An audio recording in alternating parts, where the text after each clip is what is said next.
Yo minasan, seperti biasa kembali lagi bersama channel Sayonara Jiraiya. Video ini merupakan lanjutan pembahasan kita yang kemarin. Tapi sebelum itu, seperti biasa gunakan headset untuk menonton video ini agar suaranya terdengar lebih jernih dan jelas. Serta sediakan segelas kopi serta cemilan untuk menemani kalian dalam menyimak pembahasan di channel ini.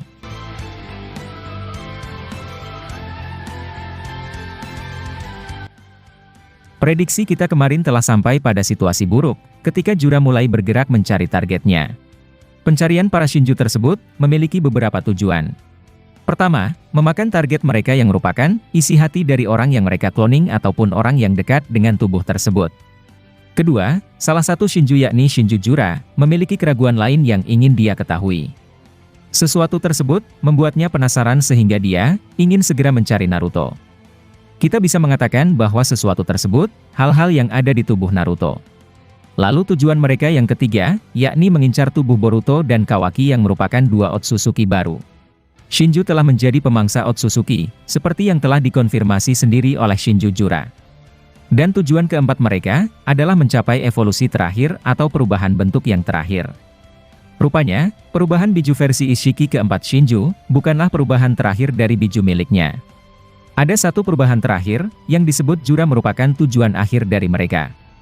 Ketika mereka mendapatkan target, cakra shinobi lain dan memakan Boruto serta Kawaki, maka perubahan terakhir itu akan muncul. Kita belum tahu seperti apa bentuk evolusi terakhir mereka dan itu, pasti berbeda dibandingkan dengan biju milik Kaguya. Biju milik Kaguya, tak memiliki ego sendiri dan bentuk terakhirnya sebelum menjadi pohon suci, terkesan hanya seperti monster. Tapi biju Ishiki telah memiliki ego sendiri dan admin berpendapat, perubahan terakhir akan memunculkan seseorang yang berbentuk manusia juga. Entah itu Otsutsuki, atau hal-hal yang belum kita ketahui. Lalu kemudian, Jura mencari Naruto dan menemukannya.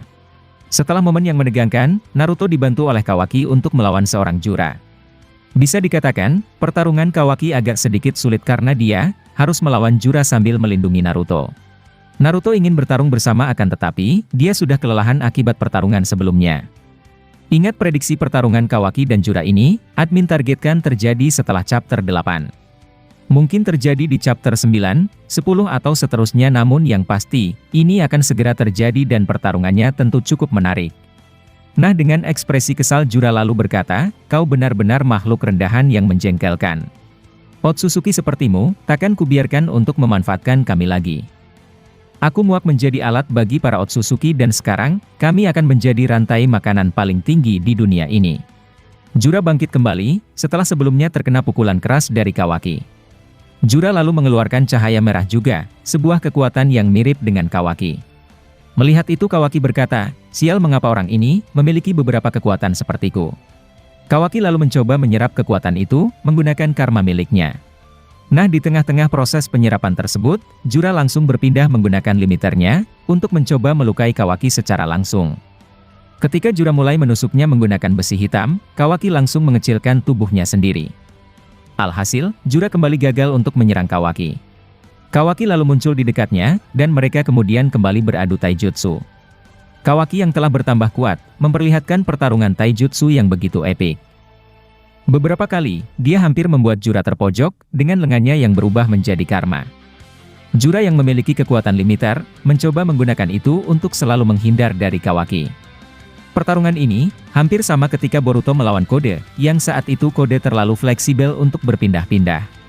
Naruto yang melihat mereka bertarung, berusaha untuk melepaskan besi hitam tersebut. Dia mulai merasa kesakitan dan bahkan, besi itu perlahan menyerap cakranya. Yonbi kemudian berkata, "Aku kenal besi ini dan dirimu pernah menolongku ketika terjebak oleh besi seperti itu." Naruto kemudian berkata, "Kau benar karena besi ini berasal dari mata Rinnegan-nya.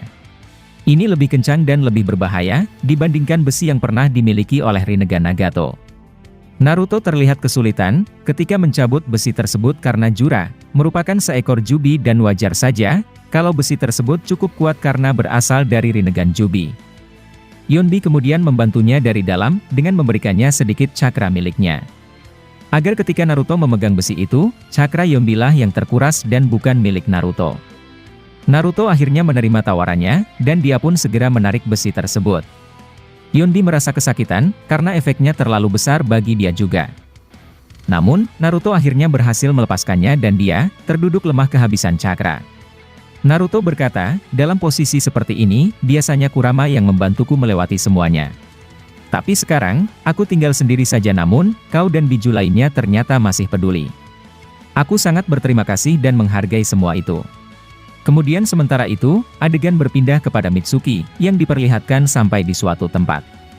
Sebelumnya, dia pergi dari tempat Ida dan Kawaki berada, serta ingin melakukan sesuatu. Atau mungkin, dia berencana kembali menyusul Boruto, untuk memastikan lebih lama apakah Boruto benar mataharinya atau tidak. Boruto pun telah menyuruhnya bahwa jika Mitsuki perlu sesuatu, maka dia harus menemui Boruto karena dia adalah matahari Mitsuki. Mitsuki tampak sedikit bingung, tentang apa yang sedang menimpanya. Dia berhenti sambil berpikir, tentang perbedaan sikap dari Kawaki dan Boruto. Dia kemudian membandingkannya dan akhirnya, Mitsuki menyimpulkan jika Boruto benar mungkin adalah mataharinya. Sementara itu, adegan beralih kepada Shikamaru, yang bertanya kepada Boruto. Dia berkata, ada apa Boruto sepertinya, kau tampak memikirkan sesuatu. Apakah kau merasa jika semua itu berat? Karena jika begitu, kau tetap harus kuat menjalani semuanya. Boruto lalu menjawab, tidak paman bagiku, itu sudah jauh lebih baik. Tetap menjadi ninja buronan bagi desa sendiri, sepertinya itu tidak buruk juga. Ini sama seperti paman Sasuke dan aku, akan mencoba mengikuti jalan ninjanya. Shikamaru lalu berkata, kau benar-benar Boruto asli karena jika kau Kawaki, dia takkan mau bersekutu dengan Sasuke. Momo-chan dari dalam tubuhnya kemudian berkata, hentikan percakapan ini Boruto dan jika kau ingin segera pergi, maka cepatlah ke sana karena kupikir, para Shinju sedikit lagi mendapatkan apa yang mereka cari. Tapi, bagaimana caranya dirimu untuk pergi ke dimensi milik Kawaki? Nah di sini, admin ingin menjelaskan bahwa cara dia bisa ke sana, tentu menggunakan teknik Hiraishin no Jutsu. Tapi apakah sebelumnya, Boruto telah menandai tubuh Kawaki dengan Hiraishin? Maka jawabannya adalah, kemungkinan telah ada di tubuhnya. Karena sampai chapter 7 kemarin, belum ada diperlihatkan ke kita, tentang bagaimana Boruto menggunakan Hiraishin. Apakah dia juga memiliki tanda segel Hiraishin seperti Minato dan Tobirama, atau malah menggunakan media lain sebagai cara berpindah? Seperti yang terlihat di chapter 3 lalu bahwa mungkin, dia berpindah menggunakan logo desa Konoha. Namun, itu juga bahkan belum pasti akan tetapi, admin pikir dia menggunakan karma miliknya.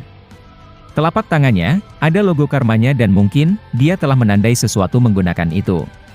Kemudian Boruto menjawab ucapan Momo dengan berkata, aku telah memberikan tanda di tubuhnya. Dia tak menyadari bahwa kata kecilku, sebelumnya telah melompat ke tubuh Kawaki. Tanda Hiraishin tersebut, telah aku berikan melalui kata kecil itu. Kemudian, Boruto menyampaikan ke Shikamaru jika dia, sedang ingin melakukan sesuatu. Boruto berkata, paman, aku akan segera kembali karena sekarang, aku harus melakukan sesuatu yang penting. Shikamaru tampak heran, dan bertanya tentang apakah itu. Namun, Boruto tak menjawab pertanyaannya dan dia, langsung mengaktifkan Hiraishin miliknya. Dia muncul di hadapan Sarada dan Sumire, yang membuat dua wanita itu terkejut. Sarada lalu bertanya, apakah kau tak apa-apa Boruto? Bukankah Mitsuki tadi mengejarmu dan di mana dia sekarang ini? Boruto lalu menjawab, urusan kami telah selesai dan dia, mungkin sedang berpikir tentang mataharinya.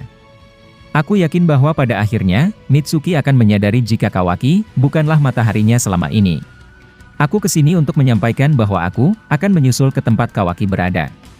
Aku sedikit memiliki firasat buruk, tentang apa yang sedang terjadi padanya. Boruto lalu mengaktifkan Hiraishin-nya, dan seketika saja menghilang dari depan Sarada serta Sumire. Adegan kemudian beralih ke dimensi Kawaki, yang memperlihatkan ketegangan sedang berlangsung. Kawaki dan Jura, masih saling jual beli serangan taijutsu dan sesekali, mereka membuat dimensi itu begitu kacau. Kawaki lalu menggerakkan kubus-kubus besar di dimensi itu, untuk mencoba menyerang Jura dengan begitu ekstra. Jura yang memiliki Rinnegan, sekali lagi menahan atau menghentikannya dengan mudah. Kawaki lalu berjarak darinya, sambil berpikir tentang susahnya melawan mata Rinnegan. Kawaki berkata, matamu benar-benar merepotkan dan itu, sangat membuatku muak. Naruto yang di belakangnya kemudian berkata, Rinnegan adalah mata inti Jubi dan wajar saja, itu cukup sulit untuk dikalahkan. Nah setelah itu, Jura seketika saja muncul di hadapan Naruto, dan dia melempar tubuh Kawaki terpental jauh. Mungkin, ini merupakan salah satu teknik dari mata Rinnegan miliknya. Naruto mengaktifkan Rasengan akan tetapi, Jura menyerapnya dan langsung ingin memakan Naruto. Tapi, pahlawan sebenarnya akhirnya muncul. Boruto dengan pedang miliknya, langsung menebas kedua lengan Jura hingga putus. Jura terkejut, dan Boruto langsung menggendong ayahnya untuk mundur. Sambil Boruto gendong, Naruto sontak terkejut bahwa itu ternyata anaknya. Boruto lalu menurunkan ayahnya sambil berkata, "Apa ayah baik-baik saja?" Naruto yang masih sedikit syok, hanya terdiam melihat wajah dari anaknya. Naruto akhirnya terlihat senyum, tapi tiba-tiba mengeluarkan air mata karena merasa haru. Naruto berkata, "Firasatku ternyata benar bahwa Kawaki takkan bisa membunuhmu dengan begitu mudah Boruto." Melihat itu, Boruto ikut tersenyum kepada ayahnya, namun ketika dia melihat ke arah ibunya, Boruto langsung murung kembali karena Hinata belum sadar. Dan seperti yang kalian tahu bahwa setelah momen mengharukan tersebut, adegan ternyata tiba-tiba telah berakhir di sini. Mungkin itulah informasi kali ini yang dapat admin sampaikan kepada kalian semua. Masih banyak prediksi atau hal-hal yang akan terjadi ke depannya, yang bakalan kami bahas tuntas di channel ini. Dan jika kalian suka dengan pembahasan teori maupun fakta di channel kami, jangan lupa untuk selalu stay menunggu dan selalu berlangganan. Sampai jumpa di video selanjutnya dan salam Shinobi.